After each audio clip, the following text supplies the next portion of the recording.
नाज़रीन अस्सलाम वालेकुम। सियासत टीवी के खुसूसी प्रोग्राम ब्रेकिंग न्यूज़ में आपका खैर मकदम है।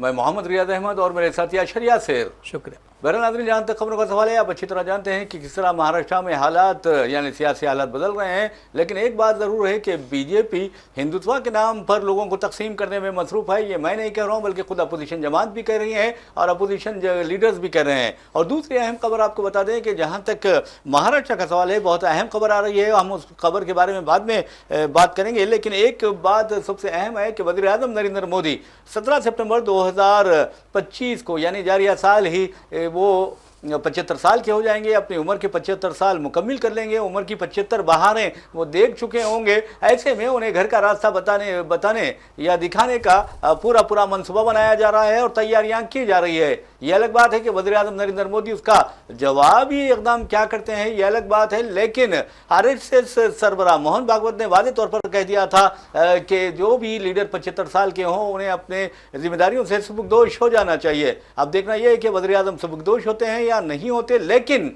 ये जो आरएसएस सरबराह ने शोशा छोड़ा है, उसने कई लीडरों के मुंह खोल दिए हैं। अब आपको लिए चलते हैं कर्नाटक के चीफ मिनिस्टर हैं सिद्धारामैया खुद एक दलित तबके से ताल्लुक रखते हैं। उन्होंने पुरजोर अंदाज में कहा और खुशी मसरत का इजहार किया कि आरएसएस सरबराह ने 75 साल की उम्र के बाद लीडरों को सुबुकदोश होने का जो इशारा दिया है, अब बीजेपी के लिए गोल्डन चांस है कि वज़ीर आज़म के तौर पर एक दलित के नाम का ऐलान कर दे। ये सबसे अहम खबर है। अब देखना यह है कि बीजेपी में एक इसकी हिम्मत है कि वो किसी दलित को अपना वज़ीर आज़म के उम्मीदवार के तौर पर पेश करे या अपना वज़ीर आज़म बनाए। ये सबसे अहम बात है। लेकिन बीजेपी के दावेदारों में अमित शाह भी शामिल है। साथ ही आप देखेंगे कि किस तरह हिमंता बिस्वा शर्मा जो आसाम के चीफ मिनिस्टर है, वो अपने पर तोल रहे हैं और कैसे योगी आदित्यनाथ मुख्तलिफ मुतनाज़ा फैसलों के जरिए अपने आप को हिंदुत्व का चैंपियन करार देते हुए ओहदे वज़रात आज़मा की तरफ बढ़ाने की कोशिश कर रहे हैं। यही योगी आदित्यनाथ है जिन्हें एक कलेक्टर ने पार्लियामेंट में रोने पर मजबूर कर दिया था। तो बुज़दिलों के लिए क्या इस ओहदे को बुज़दिलों के जरिए क्या इस ओहदे को पुर करना जरूरी है, ये भी एक अहम सवाल है। तो बहरहाल हम चलते हैं अशर यासिर की तरफ और पूछते हैं कि किस तरह एक दलित पीएम का ऐलान बीजेपी के लिए गोल्डन चांस हो सकता है। देखिए, सबसे बड़ी चीज़ तो ये कि अभी पीएम मोदी की तरफ से या बीजेपी की तरफ से कोई भी ऐसा बयान सामने आया नहीं। और दूसरी बात ये कि अगर देश के प्रधानमंत्री नरेंद्र मोदी कुर्सी से हटते हैं तो अगला प्रधानमंत्री कौन होगा। दावेदारों में आपने जिस तरह नाम लिया, अमित शाह, योगी आदित्यनाथ, हेमंत बिस्वा शर्मा, और अगर बात करें महाराष्ट्र की तो महाराष्ट्र के मुख्यमंत्री देवेंद्र फडणवीस खुद भी चाह रहे हैं कि हम इस तरह की चीज़ें एक्सेप्ट करें, हम देश के प्रधानमंत्री बने। और देश का प्रधानमंत्री कौन नहीं बनना चाहता। यही बात कही थी उन्होंने नीतीश कुमार ने जब वो इंडिया गठबंधन छोड़ करके एनडीए में वापस गए थे। जी। तो अभी योगी आदित्यनाथ के बारे में भी ये कहा जा रहा है कि योगी आदित्यनाथ भी हैं। लेकिन सबसे बड़ी चीज़ ये है कि 17 सितंबर 2025 के बाद इस देश में क्या होगा। क्या इस देश के प्रधानमंत्री नरेंद्र मोदी अपने पद से इस्तीफा दे देंगे? क्योंकि जिस तरह से जो बात हुई थी उसमें ये कहा गया था कि कोई भी जब इस बारे में बात की गई थी तो अमित शाह ने ये बयान दिया था कि कोई भी ये चीज़ें जो हैं ये देश के प्रधानमंत्री पर लागू नहीं होती। मतलब देश के प्रधानमंत्री नरेंद्र मोदी इन सब चीज़ों से अलग हैं, चूँकि वो एक वर्ल्ड लीडर हैं और वर्ल्ड लीडर की हैसियत से उनको इन सब चीज़ों से अलग रखा गया। तो जिस तरह से हम अभी आप बात कर रहे हैं कि किसी अगर दलित को प्रधानमंत्री बनाते हैं तो ये वाकई देश के लिए एक बड़ा वो होगा। लेकिन वो आखिर कौन होगा, या बीजेपी फिर आगे चल पाएगी कि नहीं, क्योंकि बीजेपी को अपनी सत्ता की भी फिक्र है। क्योंकि अगर खुदा न खास्ता वो सत्ता से चली जाती तो फिर वापस आने में बड़े पापड़ बेलने पड़ सकते हैं। जिस तरह से हम देख रहे हैं कि राहुल गांधी की जो इमेज है या फिर कांग्रेस पार्टी की जो इमेज है या फिर जो विपक्षी पार्टियाँ और हैं, जिस तरह हम बात करें समाजवादी पार्टी हो गई या फिर टीएमसी हो गई, ममता बनर्जी हो गई, इन लोगों की पार्टी की जो इमेज है वो धीरे धीरे बढ़ती जा रही है, इमेज बढ़ती जा रही है, उससे इनकी पार्टी को फ़ायदा हो रहा है। तो जिस तरह से कहा जा रहा है कि अभी किसी भी दलित को प्रधानमंत्री बनाया जाएगा, तो मुझे नहीं लगता किसी दलित को प्रधानमंत्री बनाएंगे। हालांकि मोहन भागवत जिन्होंने खुद ये बात कही कि 72 साल की उम्र में जो है उनको हट जाना चाहिए, तो वो भी तो 72 साल के होने वाले हैं। क्या वो आरएसएस प्रमुख का अपना पद छोड़ करके किसी महिला को वहाँ पे बनाएंगे? या फिर बीजेपी के बारे में कहा जा रहा है कि बीजेपी की जो अध्यक्ष हैं वो महिला बन सकती हैं, लेकिन वो बात आई थी और चली गई। अभी तक उस पर कोई भी डिस्कशन नहीं लिया गया है। बीजेपी में भी ये बात कही जाती थी कि एक आदमी के पास एक पद होना चाहिए, लेकिन यहाँ पे जेपी नड्डा जो हैं वो हेल्थ मिनिस्टर भी हैं और वो अभी तक अध्यक्ष भी हैं। और जिस तरह से हम देखते हैं कि जेपी नड्डा सिर्फ नाम मात्र अध्यक्ष हैं, बाकी सारे काम जो हैं वो अमित शाह ही संभाल रहे हैं, पुराने अध्यक्ष ही संभाल रहे हैं। तो इससे ये चीज़ सामने आ जाती है कि बीजेपी में सिर्फ दो लोग, जो दो लोगों की बात की जाती है वो दो लोग नहीं हैं, सिर्फ एक ही लोग हैं, वो अमित शाह है। अमित शाह के अलावा किसी की भी बात उतनी ज़्यादा नहीं मानी जाती है। आपने देखा कि अभी बिहार में और भी कई प्रदेशों में लोगों को भेजा जाता है, बीजेपी के बड़े लीडर्स को भेजा जाता है, लेकिन वहाँ पे भी अगर जब अमित शाह जाते हैं तो वहाँ का माहौल एक अलग होता है। अगर प्रधानमंत्री की बात की जाए तो यहाँ पे एक नाम और भी शामिल है, नितिन गडकरी। वो भी इस रेस में आगे थे, उन पे भी ये कहा जा रहा है कि नितिन गडकरी को प्रधानमंत्री बनना चाहिए। और वो आरएसएस से भी ताल्लुक़ रख चुके हैं और बीजेपी के अध्यक्ष भी रह चुके हैं। चूँकि वो अडवाणी ग्रुप से संबंध रखते हैं तो शायद उनको वहाँ से हटा दिया जाए। लेकिन एक बात है, देखिए नितिन गडकरी का जहाँ तक सवाल है, आप देखेंगे पहले भी उनका नाम लिया गया था, राजनाथ सिंह है उनका भी नाम लिया गया था, लेकिन राजनाथ सिंह का यहाँ तक कहा गया था कि उन्हें चीफ मिनिस्टर उत्तर प्रदेश मुकर्रर किया जाएगा। लेकिन मुल्क की सबसे बड़ी रियासत है और बीजेपी की मैं समझता हूँ कि रीढ़ की हड्डी है, तो उस या रीढ़ की हड्डी नहीं बल्कि कमर की हड्डी है वो, तो बहरहाल यूपी का चीफ मिनिस्टर बनाने से उन्हें रोक दिया गया। तो ये जो है अमित शाह और मोदी जो टीम है वो नहीं चाहती कि किसी तरह कोई लीडर को आगे बढ़ाया जाए। राजनाथ सिंह और नितिन गडकरी के नाम बहुत ज़्यादा गर्दिश कर रहे थे और अब मुकाबला भी जो दरअसल है नितिन गडकरी राजनाथ सिंह ग्रुप का अमित शाह और मोदी ग्रुप से है। तो लेकिन आप देखेंगे कि जहाँ तक उम्र का सवाल है, मिसाल के तौर पर अमेरिका से खबर आई है जिसमें वाज़ेह तौर पर बताया गया है कि अमेरिकी सदर डोनाल्ड ट्रंप के पैर यानी जिस्म के निचले हिस्से में सूजन आ रही है। निचला हिस्सा यानी कमर से लेकर आप देखेंगे कि अंगूठे जो होते हैं पैर के वहाँ तक सूजन आ रही है। तो इसका मतलब लोग परेशान हो गए, वो लोगों ने तस्वीर उनकी डाली है और कहा है कि इस बूढ़े को क्या हो गया है।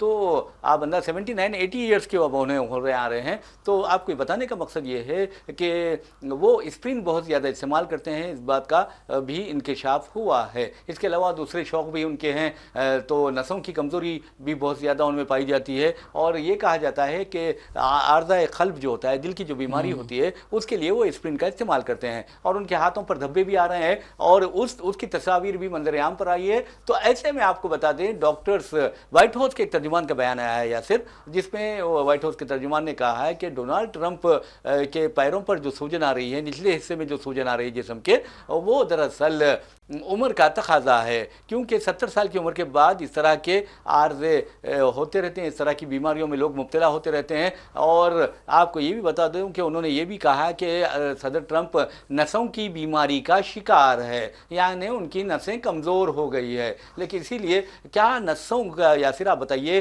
कि नसें कमज़ोर होती है तो क्या उसका असर दिमागी सलाहियत पर भी पड़ता है, दिमागी तवाज़ुन पर भी पड़ता है और फैसले लेने की जो सलाहियत है उस पर भी पड़ता है? क्योंकि हालिया अरसे के दौरान ट्रंप ने जो अजीब गरीब फैसले किए हैं वो एक आम या नॉर्मल इंसान नहीं कर सकता। बिल्कुल सही सर, जिस तरह से आपने बात की कि अभी जब इंसान कमज़ोर होता है तो हर तरह से कमज़ोर होता है और सोचने की समझने की सलाहियत भी थोड़ी कम हो जाती है और फिर वो ऊट पटांग फैसले लेने शुरू कर देते हैं।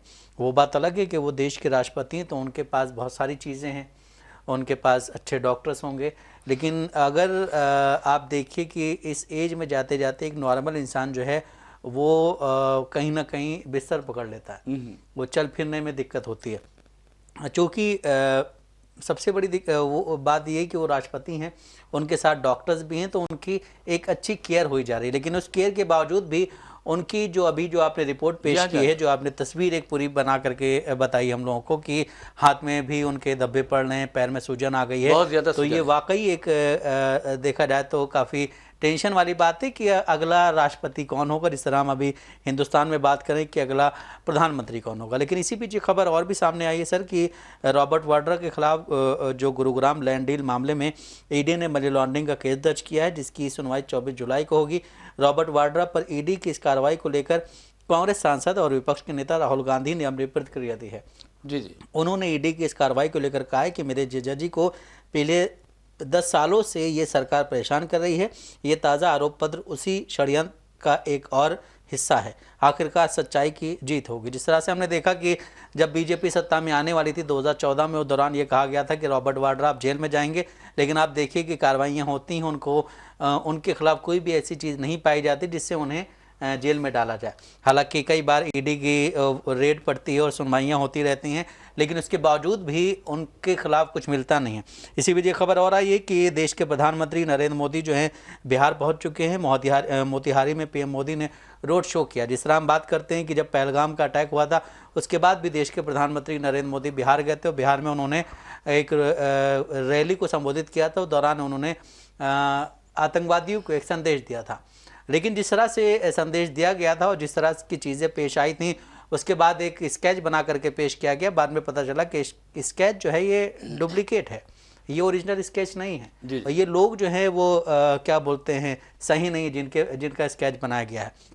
वहीं एक खबर और ये भी है कि MIM के जो अध्यक्ष हैं असदुद्दीन ओवैसी, उन्होंने भी एक बयान दिया। उन्होंने कहा है कि बिहार में आप लोगों से आधार कार्ड, पैन कार्ड, ये सब चीज़ें मांग रहे हैं ताकि आप जो रोहिंग्या हैं, बांग्लादेशी, उन सबको बाहर कर सकें, लेकिन अभी तक आप उन लोगों को क्यों नहीं पकड़ पाए जिन्होंने पहलगाम में अटैक किया। तो ये बात कहीं ना कहीं सही भी है कि आप उनको नहीं पकड़ पा रहे हैं। देश की जो जनता है, जो रोज़ कुआं खोद के पानी भरने वाली जनता है, मेहनत करके काम करती है, उनको आप इस तरह से परेशान कर रहे हैं। अगर एक इंसान एक दिन में एक दिन दिहाड़ी करके 300 रुपये कमा रहा है और आपने इन चक्करों में लगा दिया तो उसकी वो 300 रुपये का नुकसान होगा। जी, आपने बिल्कुल सही किया। बहरहाल नाज़रीन, आपको बता दूं कि जहाँ तक रॉबर्ट वडोरा का सवाल है, आप अंदाज़ा कर सकते हैं प्रियंका गांधी के शौहर है, उन्हें मुसलसल 10 बरसों से सताया जा रहा है। इस तरह का इल्ज़ाम राहुल गांधी ने आयद किया है और राहुल गांधी ने पूरी तरह डिफेंड किया है अपने बहन भाई को। और आपको ये बताना ज़रूरी है कि मोदी हुकूमत लोगों को ब्लैकमेल करती है, उस पर ये इल्ज़ाम आयद किए जाते हैं। सियासी कायदीन को ब्लैकमेल करती है या डराती है, धमकाती है, या फिर जो उसका वॉशिंग मशीन है, जैसे कि ममता बनर्जी ने कहा है कि बीजेपी के पास जो गंदे लिबास में या गंदे जिनके ज़मीर दागदार हो जाते हैं, जो रुश्वत के यानी गंदगी में डूबे हुए होते हैं और उस गंदगी से गिलाजत में डूबे हुए होते हैं, फ़िरका परस्ती की, उन्हें उस वॉशिंग मशीन में डाला जाता है तो फिर वो बिल्कुल पवित्र होकर निकलते हैं, साफ़ होकर निकलते हैं। लेकिन याद रखिए कि तुम्हारा जिस्म और तुम्हारा ज़ाहिर जो है वो तो साफ़ हो जाएगा गंदगी से, लेकिन जो तुम्हारा बातिन है, तुम्हारा जो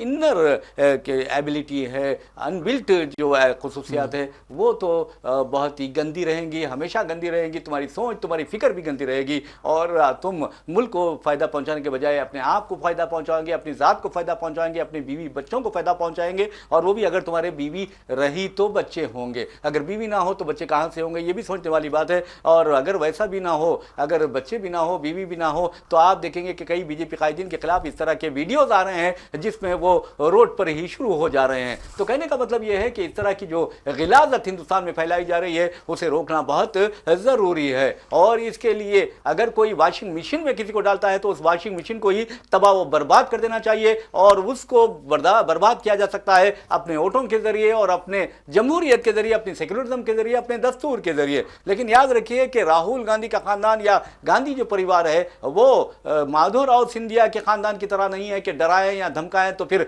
बीजेपी में शामिल हो जाएं। यह खानदान ने कुर्बानियां दी हैं हिंदुस्तान के लिए, गांधी जी से लेकर अगर आप देखेंगे तो फिर इंदिरा गांधी के देखिए आप जिस तरह उन्होंने कुर्बानियां दी है, और उसके बाद आप देखेंगे कि इस मुल्क के लिए शहीद होने वाले हैं राजीव गांधी भी, तो आपने देखा कैसे उनका खानदान ने अपने आप को इस मुल्क के ऊपर कुर्बान किया है। दूसरी तरफ आप देखेंगे कि वॉशिंग मशीन है और ये मुल्क को कुर्बान कर रहा है। बिल्कुल सही, जिस तरह मुल्क को कुर्बान किया जा रहा है, लोगों में आपने जिस तरह बोला कि लोगों में शऊर अभी पैदा नहीं हो रहा है, इसके लिए एक मुहिम चलाई जानी चाहिए कि क्या क्या चीज़ें गलत हैं।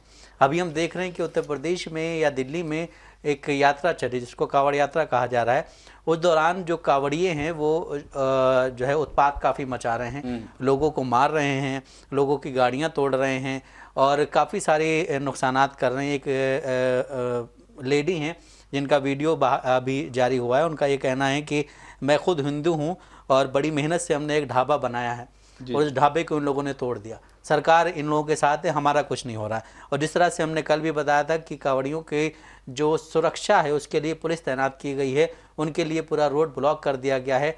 और अभी एक खबर आई है कल की कि गाज़ियाबाद में एक जगह KFC है और KFC में जाकर के उन्होंने हुड़दंग मचाया और उसको बंद करवा दिया। तो जिस तरह से आप देखिए कि अगर कोई इंसान कुछ बेच रहा है और कोई इंसान कुछ खा रहा है तो इससे आपको क्या आपत्ति हो रही? आपको आपत्ति होनी चाहिए इस वजह से कि हमारे देश की जनता पढ़ नहीं रही है, हमारे पास रोजगार नहीं है, हम इस वजह से इन सब कामों में लगे हुए। नो डाउट, देखिए धार्मिक चीज़ें एक अलग होती हैं, लेकिन उस धार्मिक रैली में अगर आप कोई ऐसा काम कर रहे हैं तो वो कहीं से भी काबिल बर्दाश्त नहीं होगा। लेकिन उत्तर प्रदेश की पुलिस इतनी अच्छी है कि उत्तर प्रदेश की पुलिस, अगर वो कांवड़िए जो हैं वो थके जा रहे हैं तो उनका मसाज कर रही है। और दूसरी बात, अब आवाम खुद उत्तर प्रदेश की आवाम है, दूसरी आवाम ये कह रही है कि ये जो हिंदुस्तान है इनके बाप की जागीर नहीं है, या किसी के माता के जहेज में नहीं आया हिंदुस्तान। हिंदुस्तान सबका है, और हिंदुस्तान में हर किस्म के, ये हिंदुस्तान गुलदस्ते की मानी नहीं जिसमें अनवा अक़साम के फूल है, जिसे कि हिंदू कहते हैं, जिसे मुस्लिम कहते हैं, सिख कहते हैं, ईसाई कहते हैं। और यहाँ पर मजहब की बुनियाद पर अगर आप इम्तियाज़ बरतेंगे, मजहब की बुनियाद पर आप जानिबदारी का मुजाहरा करेंगे, मजहब की बुनियाद पर आप तासुब का मुजाहरा करेंगे, तो ये किसकी तबाही है? इसके लिए हिंदुस्तान तबाह होगा, आप तबाह नहीं होंगे। और दूसरी बात, पुलिस का ये काम होता है कि लोगों की हिफाजत करे। एक हिंदू खातून है, हमारी एक हिंदू बहन है, वो कह रही है कि मैं भी हिंदू हूँ, लेकिन मेरे जो ढाबे को जिन्होंने तबाह बर्बाद कर दिया है, तोड़ फोड़ किया है, और कावड़ियों के साथ हुकूमत है, और जो आवाम है पीसी जा रही है इन फिरका परस्त दरिंदों के हाथों, उसकी हिफाजत के लिए हुकूमत नहीं है। ये बात उस खातून ने कही है, तो क्या वज़ीर आज़म को ही सुनाई नहीं देता? क्या उनके कान ये फिरका परस्ती के जरिए बहरे हो गए हैं? उन्हें सुनना चाहिए इस तरह मजलूम खातून की आवाज़, क्योंकि बहैसियत सहाफ़ी, बहैसियत हिंदुस्तानी शहरी, ये मेरा हक है, मैं ये कह सकता हूँ। क्या वज़ीर आज़म की क़ुव्वत समाअत ख़त्म हो गई है? क्या वज़ीर आज़म की क़ुव्वत गवाही से वज़ीर आज़म महरूम हो गए कुछ बोलने से, कि वो इस तरह के वाक़यात पर बोलते नहीं हैं? उन्हें बोलना चाहिए, अपना मुंह खोलना चाहिए। आप अंदाज़ा कर सकते हैं कि वज़ीर आज़म ने मणिपुर में लड़कियों को, ख़वातीन को जिस अंदाज में बरहना किया गया, उनकी बरहना गश्त करवाई गई, उनके साथ मुँह काले किए गए, इज्तिमाई इस्मत रेज़ी का शिकार बनाया गया, उनके कत्ल किए गए, उनके नज़रों के सामने उनके शौहरों को, उनके बेटों को, उनके बापों को मारा गया। लेकिन हमारे वज़ीर आज़म थे कि अपने मुंह पर ताला डाले हुए थे, और 79 डेज के बाद वो बात करते हैं। क्या वज़ीर आज़म का यही फर्ज होता है? वज़ीर आज़म का तो ये फर्ज होता है कि वो इस तरह के वाक़यात पर अपना मुंह खोलें और उसकी निंदा करें, उनकी मजम्मत करें, और कहे कि इस तरह के कातियों को फौरी कैसर किरदार तक पहुंचा जाए। ये वज़ीर आज़म का फर्ज होता है, तो वज़ीर आज़म बोलते क्यों नहीं?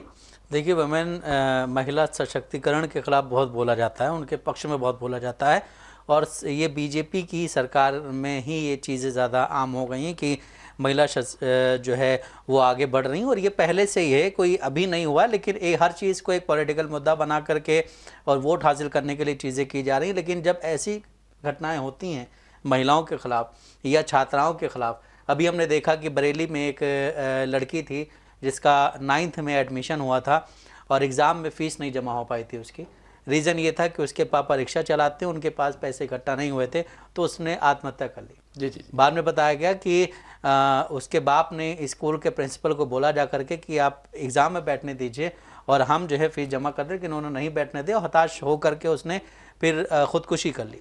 तो इन सब चीज़ों पे भी देश के प्रधानमंत्री को बोलना चाहिए।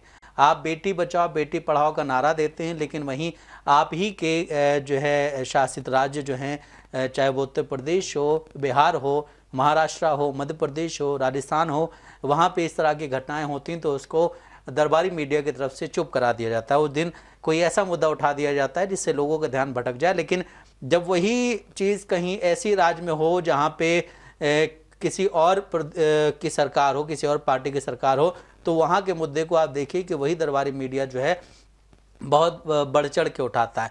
भगदड़ की बात हुई थी, अभी आपने सिद्धरमैया का जिक्र किया था, जब भगदड़ की बात हुई थी आरसीबी के टाइम पे जो विक्ट्री परेड में जो भगदड़ हुई थी, उसको आपने देखा होगा कितनी जो है उससे क्या बोलते उठाया गया था, और जितने भी दरबारी चैनल सब ने उठाया था। लेकिन वहीं जो कुंभ की भगदड़ थी उसके बारे में कहा गया कि अरे ऐसी भगदड़ें होती रहती हैं।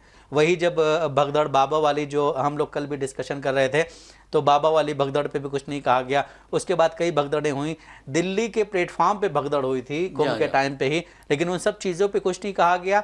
बीजेपी की सबसे बड़ी दिक्कत जो है वो ये है कि अपनी नाकामी को छुपाने के लिए वो कुछ ऐसा कर देती है जिससे लोगों का ध्यान भटक जाता है। नहीं, बीजेपी नहीं करती है, ये मोदी गोदी मीडिया करता है। ये आप अंदाजा कीजिए, गोदी मीडिया, चापलूस मीडिया जो है, तलवे चाटू जो मीडिया है, वो ये काम करता है। उस पर एक दबी पर्दा डाल दिया जाता है कि ताकि वो मंजर किसी को दिखाई ना दे। मध्य प्रदेश में आप पर्दा में रहने दो, ये बात हो गई। और दूसरी बात आपको बता दूं कि मध्य प्रदेश में मोदी हुकूमत जो है वो नारे लगाती है, खास तौर पर हमारे मोदी जी बेटी बचाओ बेटी पढ़ाओ। हालांकि बेटी बचाने में ना बेटी पढ़ाने में ये कामयाब हुए हैं और ना होंगे। क्योंकि आप देखेंगे बिल्किस बानो का केस हमारे सामने है, गुजरात की बेटी थी, वो कहीं आंध्र प्रदेश की या तेलंगाना की किसी दूसरे रियासत की बेटी नहीं थी, जहां से मोदी का ताल्लुक है वहां की वो बेटी थी, और उसके साथ क्या सुलूक किया गया आप अच्छी तरह जानते हैं। नहीं, बेटी बचाओ बेटी पढ़ाओ नारा आपने सॉरी रोक रहा हूं मैं आपको, हरियाणा में दिया था।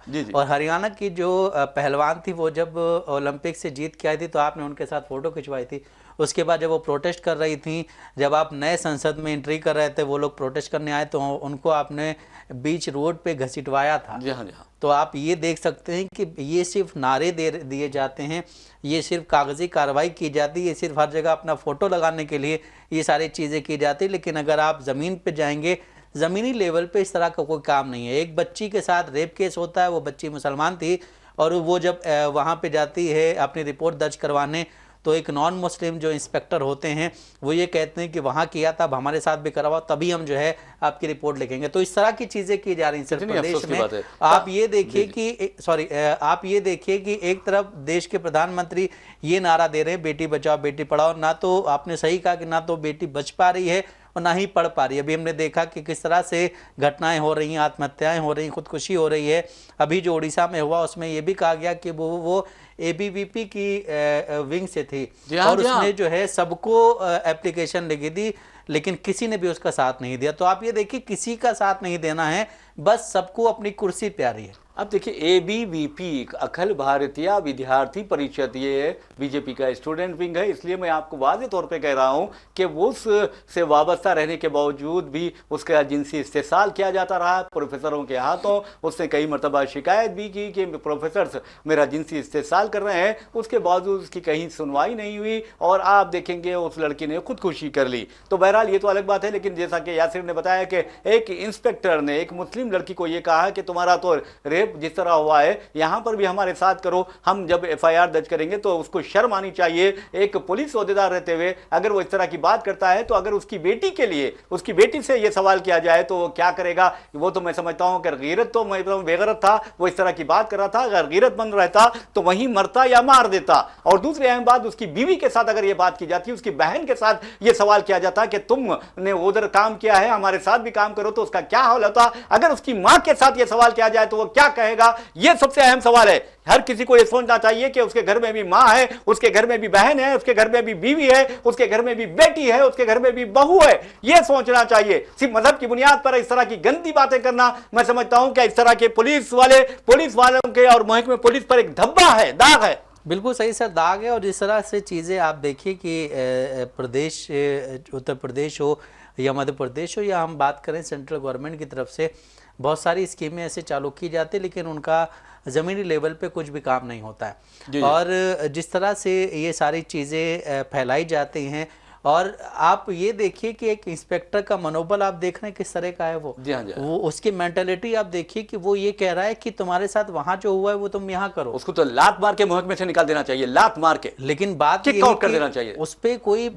कोई आप देखिए कहीं डिबेट नहीं हो रही है, उस पे कोई बात ही नहीं हो रही। अगर कोई वो मुस्लिम होता इत्तेफाक से या कोई और मजहब का होता तो डिबेट चलती, और गोदी मीडिया चीख चीख कर कहता है कि देखो इस तरह का एक पुलिस ओहदेदार ने ये काम किया है, एक बेटी से ये सवाल किया है, क्या तुम्हें बेटी नहीं होगी, इस तरह की बातें करेंगे ये लोग। सर आपने बात की मुसलमान की, तो दाढ़ी रखने के नाम पे सस्पेंड कर दिया जाता है पुलिस ऑफिसर को।